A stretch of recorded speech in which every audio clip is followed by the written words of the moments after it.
तो मुज़ाकरात कैसे कामयाब होंगे इस माहौल में सर? कोई बात नहीं जी, हर जो सियासी शख्सियत होती है, वो अपनी ज़हनी अक्कासी तो ज़रूर करती है ना, हुँ, कि किसी को लक़ब दे देना इमरान खान के लिए कोई इश्यू तो बड़ा नहीं है, हमेशा जी। से ही करते आए हैं। तो अब अगर उन्होंने कह दिया है, तो उसके कह देने से क्या फ़र्क पड़ता है और उनकी सोशल मीडिया टीम ने उस लफ्ज़ के ऊपर पूरी जुगाली की है। मुझे तो बड़ा अफ़सोस हुआ कि हम किस नहज पे चले गए हैं, कि आप पुकारते हैं किसी को किसी नाम से, फिर आपकी सोशल टीम में उस पे यानी कि वो पहले से प्लान होता है, कि आपको किस किस्म का काम करना है, क्या कहना है और क्या नहीं कहना। अफ़सोसनाक है, ये लीडरशिप का काम नहीं है। तो चूँकि इमरान खान ने अपनी नौजवान नस्ल को जिस स्टाइल पे ट्रेंड किया है, अब अगर वो उससे हटते हैं, तो वो तब फँसते हैं, उनके लिए मुश्किल हो गई है, पाए मानदन ना जाए रफ्तन। वो क्या करें? मतलब उनको सिखा यही दिया है कि गाली देनी है, बदनाम करना है, बुग़्ज़ निकालना है और कुछ नहीं करना। तो ये बड़ा फ़र्क पड़ता है उससे। हुँ। लेकिन इन हालात में आप सही कह रहे हैं, कोई फ़र्क नहीं पड़ता, लेकिन ज़ाहिर है एक दोनों तरफ अतराफ से जब मुज़ाकरात हो रहे हैं, दोनों तरफ से किसी जगह पे बैठना चाहते हैं, कुछ का बेहतर हल निकालना चाहते हैं, तो इस किस्म की ट्वीट से तो एक ये भी तासुर जाता है कि मतलब कि एंड ऑफ डे पे होना कुछ भी नहीं। देखें, मुज़ाकरात इसी माहौल में ही होते हैं। मुझे लग रहा है कि बहुत गड़बड़ है हुँ, और दोनों तरफ में। सेंस ये है अच्छा, ना कि जो लिखत-पढ़त की बात हो रही है, आज मेरे जी, पास तो ये थी कि शायद वो अडयाला जेल वाले मुज़ाकराती कमेटी का इंतज़ार कर रहे हैं, कल दरख़्वास्त दी थी और ये पहुँचे नहीं थे। ठीक, तो जो बात लिख के देने वाली है 2 तरह से है। एक FATF की जब मुज़ाकरात हो रहे थे स्पीकर असद कैसर के घर पे, जी, तो पीएमएलएन ने पीपल्स पार्टी ने कुछ नैब के इश्यूज़ पे, कुछ दूसरे इश्यूज़ पे कुछ लिख के एक नॉन पेपर दिया। यानी ठीक, बगैर साइन और बगैर लेटर हेड के कि जी ये मुतालबात आप करें। तो इन्होंने तवा लगाया कि देखें, FATF के बुनियाद पे हम बात कर रहे थे और हमसे ये मुतालबात एनआरओ माँग रहे थे। अब वो पुरानी चीज़ हॉन्ट कर रही है उन्हें खुद। कि भई अगर हमने लिख के दिया जो काम हम कर चुके हैं तो पीएमएलएन करेगी और लोग करेंगे और आप जैसे जो पीएमएलएन के चाहने वाले हैं बिल्कुल छोड़ते तो नहीं है ना फिर बात को। तो अब वो उनको इधर का भी खौफ है कि हमने ये हरकतें की हुई हैं। हुँ, तो इसी बुनियाद पे भी रुकता है। दूसरे राणा सनाउल्लाह ने उनसे कहा है ना कि आपके जो मिसिंग पर्सन्स आप कह रहे हैं गुमशुदा हैं, तो उनके नाम, शनाख्ती कार्ड नंबर, कोई एड्रेस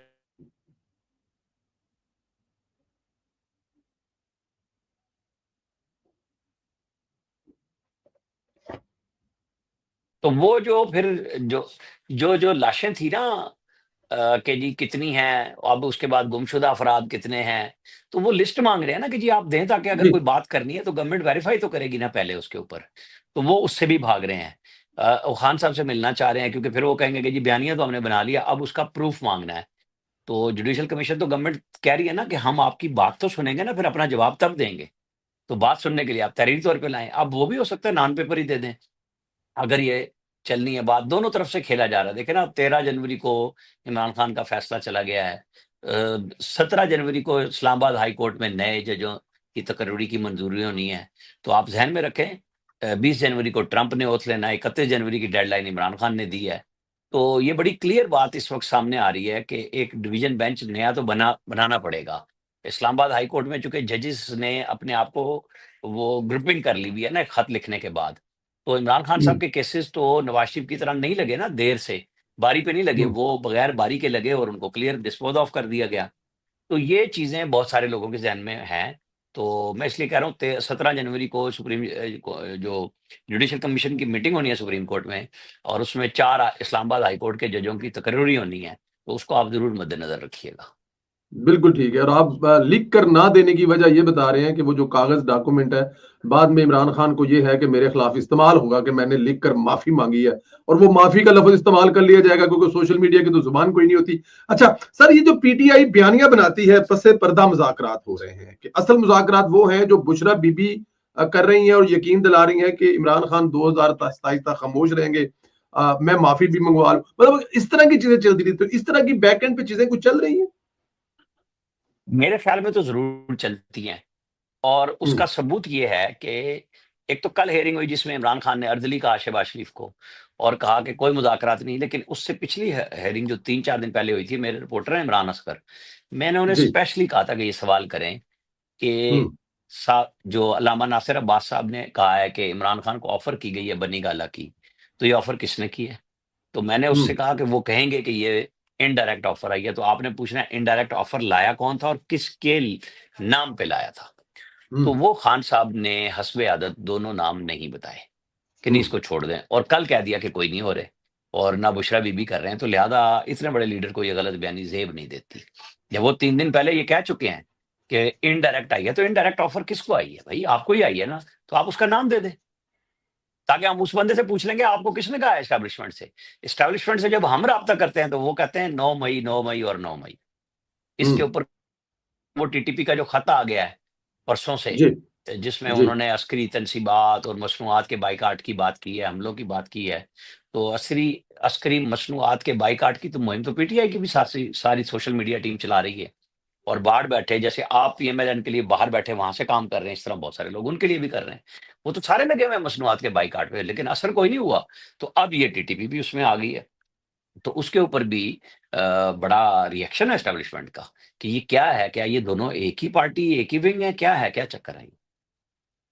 बिल्कुल ठीक है। अच्छा, एक खबर ये भी है, ये भी अब खबर है, अफवाह है या एक मफरूज़ा है कि ये मुज़ाकरात में टाइम गेन किया जा रहा है, लेकिन जैसे ही ट्रंप साहब इंतज़ामिया हुकूमत सँभालेगी, तो कुछ चीज़ें जो है वो की जाएँगी तहरीक इंसाफ से, जैसे डिजिटल जो है वो दहशतगर्दी की जाएगी, आर्टिकल लिखवाए जाएँगे, आई वीडियो बनाई जाएँगी। इस तरह की चीज़ें करके इंतशार पैदा किया जाएगा और फिर प्रेशर डाला जाएगा। इसमें भी हकीकत है सर? देखिए, मुझे नहीं पता, मेरी हुँ। इन्फॉर्मेशन बराह रास्त नहीं है, लेकिन हमारे ही दोस्त जर्नलिस्ट ये बात कह रहे हैं कि जी। किया जाएगा, और उसके बयानिया भी जवाबी तैयार कर लिया गया। तो फिर जिनको पता है और जवाबी बयानिया तैयार कर लिया गया, तो इंतजार किस चीज़ का है भाई? आप फिर पहले से करें ना, कि आप बताएँ कि आप ठीक काम क्या कर रहे हैं? आप बयानिया के जवाब में बयानिया क्यों देना चाहते हैं? आप अपना पॉजिटिव बयानिया लाएँ। ये हमारा अलमिया है, किस चीज़ की प्रेस कॉन्फ्रेंस का जवाब आप देना चाहते हैं? आप अगर प्रोएक्टिव हैं, तो फिर प्रोएक्टिव होके नज़र आएँ। ये इधर-उधर से कहलवाएँ नहीं, अगर जो काम तैयार किया है, तो लाएँ कि हमारा ये पॉजिटिव एजेंडा है। आपको पीटीआई के बयानिए का जवाब देने की ज़रूरत नहीं है, अपना पॉजिटिव बयानिया लाना चाहिए कि जी हाँ, ये चीज़ें हैं जो इस मुल्क में मस्बत हो चुकी हैं, ये हैं जो होने जा रही हैं। आप वो लाएँ। सही, बिल्कुल ठीक है। 190 मिलियन पाउंड का केस का फैसला दूसरी बार मौखर हुआ है। इसकी क्या वजह है? पीटीआई कहती है कि पसे पर्दा मुज़ाकरात की वजह से हुआ है। आपने सबसे पहले खबर भी दी थी, इस पर क्या है? क्यों ये फैसला देखिए, हर अब बार? पीटीआई का आप कह रहे हैं मुज़ाकरात पसे पर्दा, तो फिर पीटीआई के बानी यानी इमरान खान तो कह रहे हैं कोई नहीं हो रहे, बुशरा बीबी किसी से नहीं मिल रही। तो नहीं, सच एक और झूठ मुलाकात तो में इसके कहते, अंदर। एक आपके बकौल एक मुलाकात में उसको वो तो हाँ में कहते हैं, दूसरी में ना में कहते हैं।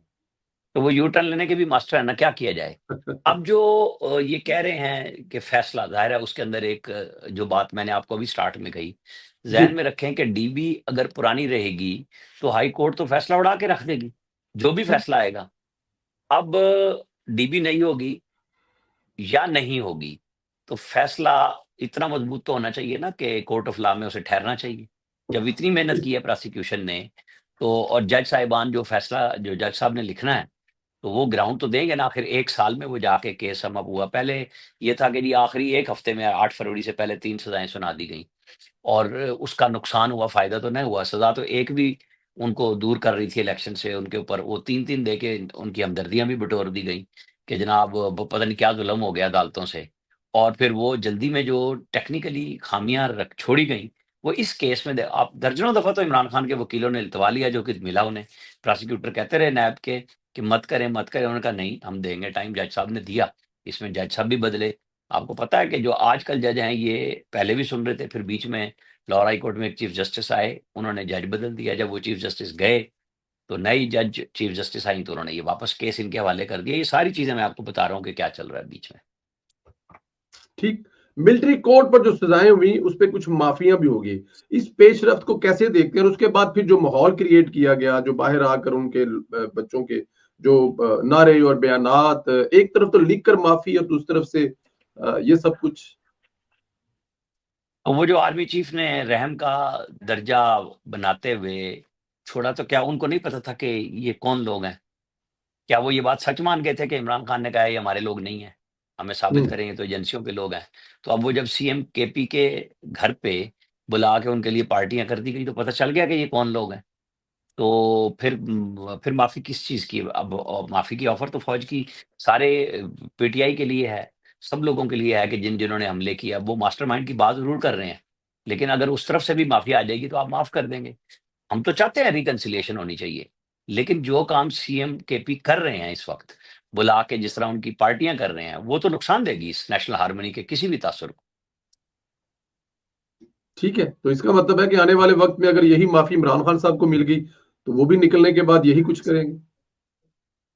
देखिए वो जो कहानियां हो रही है ना कि जी इतने साल पाबंदी होगी फलां होगी, लीडरशिप पाबंदी नहीं माना करती। हम्म। या तो ये है ना आप पाकिस्तान से बाहर चले जाएं, नवाज शरीफ गए सऊदी अरब फंस के, दूसरी दफा गए वो लंदन रहे, अपनी सरगर्मियां उन्होंने जारी रखी, आप जाके भी मिलते रहे उनसे, बातें भी करते रहे, उन्होंने भी गुफ्तगू जारी रखी।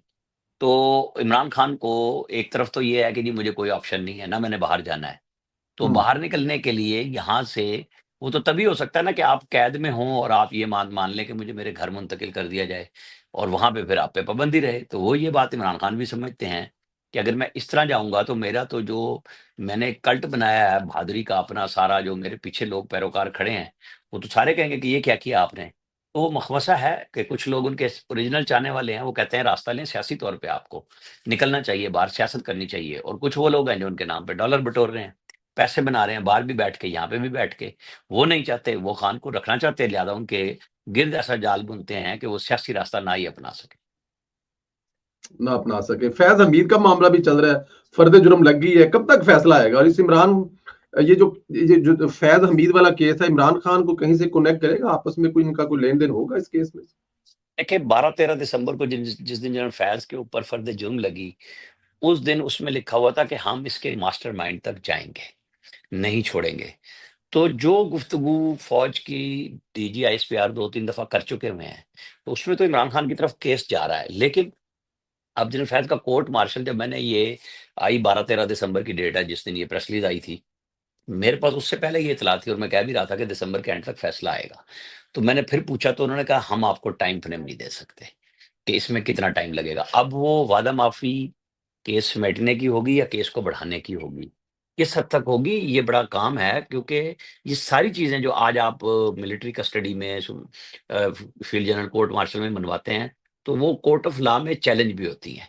एक तो वो है ना हम्म। कि जनरल फैज हमीद बिलफर्ज कोई बयान दे देते हैं, तो उसको फिर कंटेस्ट तो अगली कोर्ट में किया जाएगा ना, चाहे वो इमरान खान हो या पीटीआई की बाकी लीडरशिप हो, जो पकड़े हुए हैं और या मफरूर हैं, कि उनके ऊपर वो कोर्ट ऑफ लॉ में तो जाना ही जाना है। तो एविडेंस ऐसा होना चाहिए कि वो फिर नाकाबिले तरदीद शवाहिद, जो हमारे कोर कमांडर्स की प्रेस रिलीजों में भी आया कि जनाब हमारे पास शवाहिद मौजूद है नाकाबिले तरदीद, तो फिर वो आने चाहिए। कब तक लटकेंगे ये? कब तक लटकेंगे? जनरल बाजवा के हवाले से कुछ खबरें आ रही हैं आमिर भाई, कि हाउस अरेस्ट कर लिया गया है, बोलने पर पाबंदी है, मुलाकातों पर पाबंदी है, कुछ ऐसा है या ये अफवाहें ही हैं? देखिए जनरल बाजवा को मैंने तो 22 नवंबर को, उस दिन काल की रात को, कोई 11:30 बजे के करीब, जिस दिन बेगम बुशरा का बयान आया था ना कि ये क्या चीज उठा लाए हो, जो आप लोगों ने ट्रेंड भी चलाया हुआ था सऊदी आप अरब के लोगों हवाले से। ने, जी जी जी हाँ, तो मैं तो आपको उसका तमगा दूंगा ना, 3-4 लोग हैं जो उठा के उसको लेके चलते हैं, वो राजा आमिर शहजाद सर वो हैं, लेकिन, फरहान विर्क हैं, आप लोग हैं, सारे ये काम कर रहे होते हैं बैठे हुए। तो वो उस दिन मैंने जनरल बाजवा को फोन किया, तो उस उनके जहन में ये मौजूद थी कि मेरे ऊपर 7 दिन की पाबंदी रह गई है, यानी 29 नवंबर को। तो जी। फिर उन्हें पता चला कि जनाब ये 5 साल की पाबंदी उन तमाम पोजीशंस पे रहने वाले हाई ऑफिशियल्स पे कर दी गई है, जो 2 साल की बजाय 5 साल की, यानी जिसमें जन कोई कोर कमांडर हो, जैसे कोई डीजीआईएसआई हो, फिर आर्मी चीफ हो, कि आप पॉलिटिकल सरगर्मियों में हिस्सा नहीं ले सकते। तो मेरा ख्याल है यही रीजन है और कोई वजह नहीं। अच्छा, ये वजह है उनकी खामोशी की, और कोई वजह नहीं है। बिल्कुल ठीक है। फैज हमीद केस में भी जनरल बाजवा साहब को बुलाया जा सकता है, या जनरल फैज हमीद कह सकते हैं कि जी मैं मुलाजिम था, मेरे ये बॉस थे, इमरान खान बॉस, तो बुलाएं इनको, पूछें इनसे। ये बड़ी बारीक सी लाइन है। जिस दिन पहली जी। प्रेस रिलीज आईएसपीआर ने अगस्त में दी थी, तो उन्होंने कहा कि पोस्ट रिटायरमेंट केसेस हैं जिसको देखा जा रहा है, और वो जाती तौर पे सिर्फ जो जॉब पे होते हुए टॉप सिटी वाला केस था वो देखा जा रहा था। फिर रिटायर्ड लोगों को उठाया गया। फिर अब मेरे पास तो इतना थी कि ये फैज़ हमीद का केस सिर्फ पॉलिटिकल नहीं रहा, बल्कि नेशनल सिक्योरिटी में भी दाखिल हो गया हुआ है हम्म। चीजें। अब देखना ये है कि क्या उनके पास वो सबूत होंगे, अगर वो कहेंगे कि मैंने ये काम अपने आर्मी चीफ के कहने पे किए, या वो आज खुद जिस तरह, मैं नहीं मानता उस बात को कि उसमें जनरल बाजवा होंगे। जो आपको याद होना चाहिए कि जब वो कोर कमांडर पेशावर थे, उसमें तो शायद पहले हिस्से में तो वो होंगे ज़रूर जनरल बाजवा की, क्योंकि वो कोर कमांडर थे और इमरान खान 25 मई को इस्लामाबाद यलगार पे निकले थे। फिर आपको याद होगा 26 नवंबर को इमरान खान जब वज़ीराबाद हमले के बाद हॉस्पिटल लेट गए हुए थे, जनरल आसिम मुनीर की तकरीर रुकवाने के लिए एक जलसा, जुलूस, मार्च रखा था उन्होंने मरी रोड पे, और वो रखा था शायद कि इतना प्रेशर होगा कि लोग ही नहीं आए थे। प्रेशर भी खत्म हो गया, तो वो भी फैज़ हमीद साहब का नाम उसमें भी इन्वॉल्व है कि वो खुद भी उम्मीदवार थे उस वक़्त चीफ बनने के, और बहुत सारे लोग थे। तो ये अब बहरहाल फील्ड जनरल कोर्ट मार्शल की रिपोर्ट सामने आए, फैसला आए तो फिर ही पता चलेगा। फिर ही पता चलेगा। अमर भाई, ये इन तमाम चीजों के बावजूद मुज़ाकरात चल रहे हैं, खान साहब कुछ ऐसी ट्वीटें कर रहे हैं, कुछ रवैया बाहर बैठे हुए सोशल मीडिया के उनके लोग किस हद तक तबाही फैलाते हैं, इसके बावजूद किसी भी जगह पे कोई आने वाले दिनों में चांस है कि इमरान खान साहब को हाउस अरेस्ट या कुछ इस किस्म की एक्टिविटीज या कोई इस किस्म की कुछ हो सकता है सर इस मुल्क में? कहने को तो कुछ भी हो सकता है मासी देखा जाए तो। नहीं, नहीं, इस मुल्क में हमेशा होता भी आया है और अब भी हो सकता है। मैं इस बात को बिल्कुल अचंभा नहीं समझूँगा अगर कुछ हो जाए। जब ये बातें, मुज़ाकरात की कहानियाँ डाली जाती हैं, तो पस पर्दा बहुत कुछ हो चुका होता है। लेकिन जो खान साहब गुफ्तगू कर रहे होते हैं, कई दफ़ा वो चीज़ों को ख़राब कर रहे होते हैं। मैं आपको मिसाल देता हम्म। हूँ, जी। जब नवाज़ शरीफ साहब को प्लेटलेट्स की कहानी हुई कि जी उनके ख़राब हो गए हैं, हॉस्पिटल जा रहे हैं, तो मैं पाकिस्तान का वाहिद जर्नलिस्ट हूँ, मैं क्लेम करता हूँ खुद अल्हम्दुलिल्लाह कि मैंने उस वक़्त खबर दी कि मुझे एक दोस्त का फ़ोन आया है और उसने कहा है कि नवाज़ शरीफ के लिए उड़न खटोला आएगा और वो पाकिस्तान से बाहर चला जाएगा। मैंने ये खबर ब्रेक कर दी, जी। उड़न खटोला आ गया। जब वो उड़न खटोला आया तो इमरान खान साहब परेशान हो गए। हालाँकि पता इनको भी था कि जनरल फैज़, जनरल बाजवा सारे उसमें सहूलतकार मौजूद हैं कि वो हम्म। नवाज़ शरीफ को बाहर भेज रहे हैं। तो फिर ये गुस्से में आए और मरियम नवाज़ को फिर इन्होंने नहीं जाने दिया, जो बाद में इन्हीं के गले पड़ गया सारा केस फिर बाद में भी, कि जनाब फिर अगर डील नहीं होने दी आपने प्रॉपर हमारी पूरी, तो आप भुगतें। ये जो खान साहब के साथ जो लोग लगे हुए हैं सिंसियरली भी, ये इस तरह के बयानात दे के कई दफ़ा समझते हैं कि बस ये जो मकबूलियत का ज़ोम होता है, इसको तकब्बुर में नहीं बदलना चाहिए। अल्लाह ताला की ज़ात के अलावा किसी का तकब्बुर ज़ेब नहीं देता। खान साहब को बहुत सारी चीज़ों में इस किस्म के मसाइल का मुझे कई दफ़ा फ़ील होता है कि वो बात करते-करते जब एकदम डिट्रैक होते हैं, तो उससे मसाइल पैदा होने के खदशे होते हैं।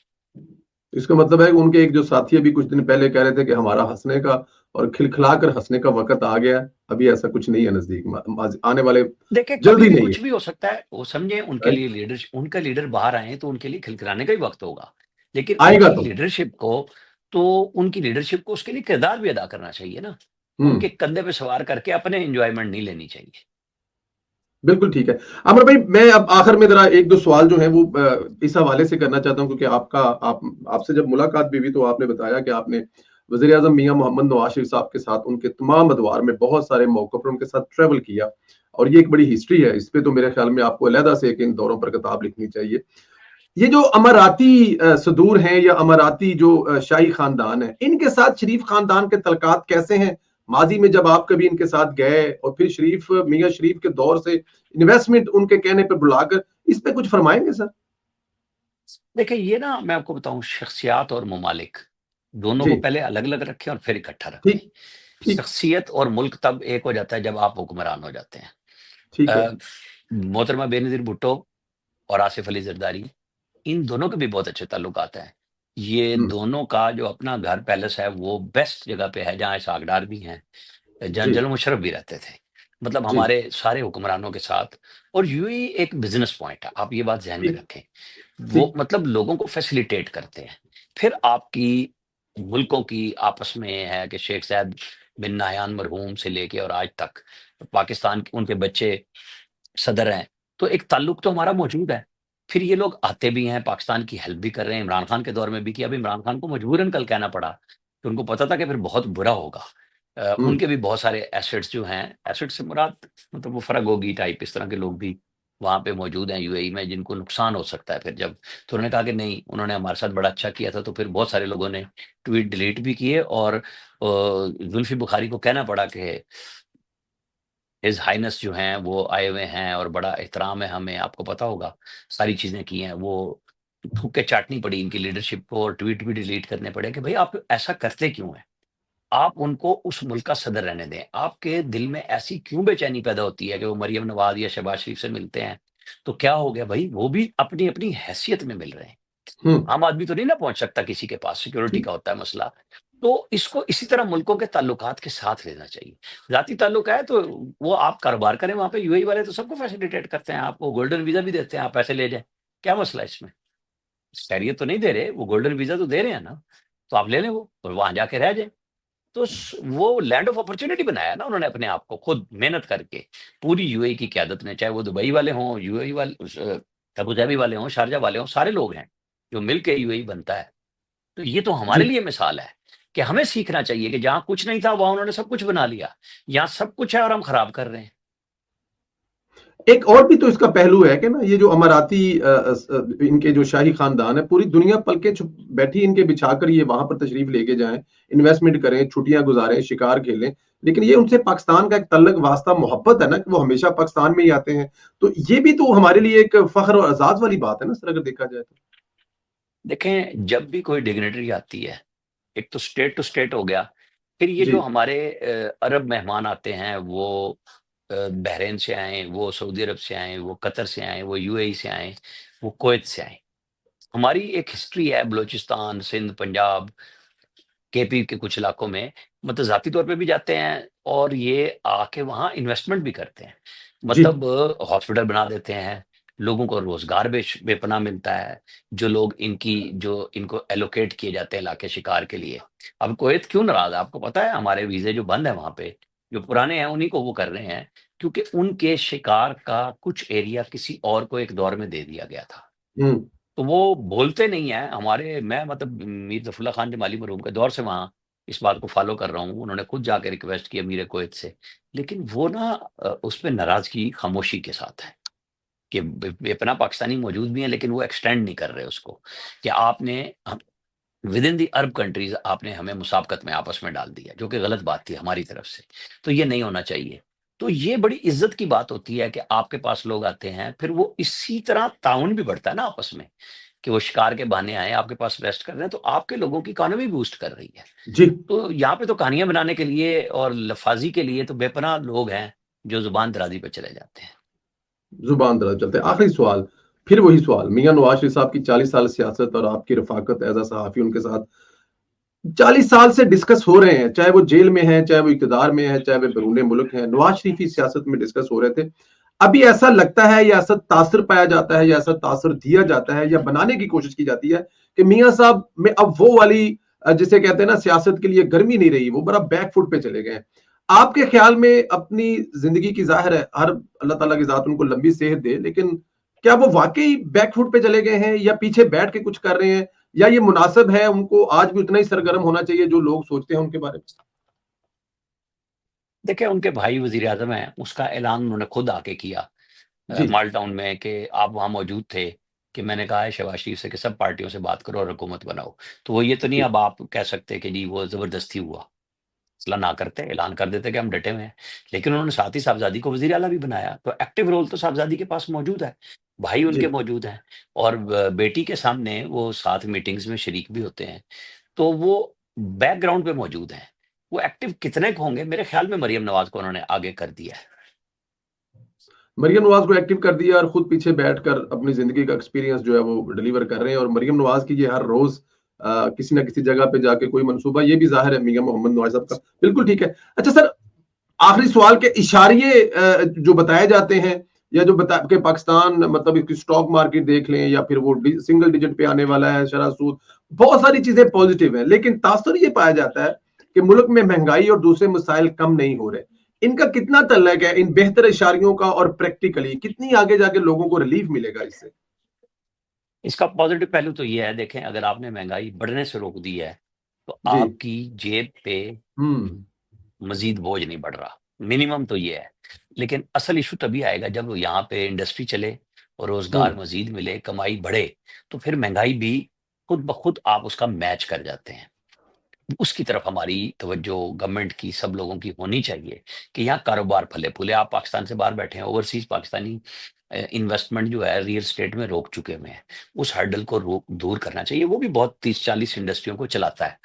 तो ये वो चीज़ें हैं जो अब आने वाले दिनों में जब आपने इक़्तिसादी तौर पे डिफ़ॉल्ट से निकाल लिया है, तो साल डेढ़ साल में ये मेहनत करनी पड़ेगी शहबाज शरीफ साहब को, सूबों को मिलके कि भई लोगों को रोज़गार दें, प्राइवेट सेक्टर को फ़रोग़ दें। उसी से आप एक्सपोर्ट ओरिएंटेड चीज़ें भी बनाएँगे तो आपके डॉलर के मसाइल भी हल होंगे, लोगों की महँगाई का मसला भी हल होगा क्योंकि सिर्फ़ तनख़्वाह से तो काम नहीं चलता, कारोबार चलना चाहिए। कारोबार चलना चाहिए, बिल्कुल ठीक है। ये अभी दरमियान में आपने एक लाइन बोली, जरा मैं इसको चाहता हूं कि आप क्लियर कर दें कि ओवरसीज पाकिस्तानियों ने इन्वेस्टमेंट रोक दी, ये किस वजह से रोकी? ये जो खान साहब ने कहा है या कोई और वजह है सर? नहीं, नहीं, नहीं, नहीं, नहीं, ये तो एक तवील अरसा हो गया, आप इसको कहें साल हो गया, खान साहब ने तो अब बात जी, कही है। उसकी मैं जी, नहीं बात करता। देखें ना, आप वहाँ बैठे हैं, अगर आप अपनी फैमिली को सपोर्ट कर रहे हैं, तो आपकी जगह पे कौन सपोर्ट करेगा उन्हें? अगर वो सदका, चंदा, ज़कात, खैरात है, किसी फिलैंथ्रोपी में आप हैं या अपने रिश्तेदारों, अज़ीज़ोदारों की बच्चों की फीसें पे कर रहे हैं, तो वो अगर आप नहीं देंगे, तो कौन देगा? वो तो ओवरसीज़ पाकिस्तानी अपने लिए करते हैं, वो हम उसको कह दें, वो कोई एहसान नहीं होता, आप अपनी फैमिली और अपने कारोबार के लिए करते हैं। लेकिन जो बात मैंने कही ना, वो है कि प्रॉफ़िट आना कम हो गया ना, आप ओवरसीज़ जो हम्म, पाकिस्तानी यहाँ पे चीज़ें खरीदता है, वो अपने कारोबार के लिए खरीदता है कि यार मैं एक कारोबार के चीज़ लिए। खरीद रहा हूँ, मैं बनाऊँगा या मुझे रेंट आ जाएगा या मैं इसको बेचूँगा तो मेरी प्रॉपर्टी अप होगी। अब सब चीज़ें स्लम में हैं, तो ऑटोमैटिकली एक वो बिज़नेस कम्युनिटी पाकिस्तानी जो बाहर बैठे हैं, मेहनतकश हैं, वो फिर उसमें इन्वेस्टमेंट कम कर रहे हैं। उससे मुराद मैं कर रहा हूँ। बिल्कुल ठीक कह रहे हैं, और फिर उस पे कुछ टैक्सेस भी ज्यादा लग गए हैं, कुछ ये आपके जो फाइलर नॉन फाइलर और बहुत सारे मसाल हैं। इसी चक्कर पहले में एक मैं कह रहा प्लाट हूँ या कि वो सारा हाँ हाँ उसकी वजह से जी जी रुक वो गया वो। जी जी इस वजह से रुके हैं, और ये एक वजह है, और ये एक बड़ा जेन्युइन भी वजह है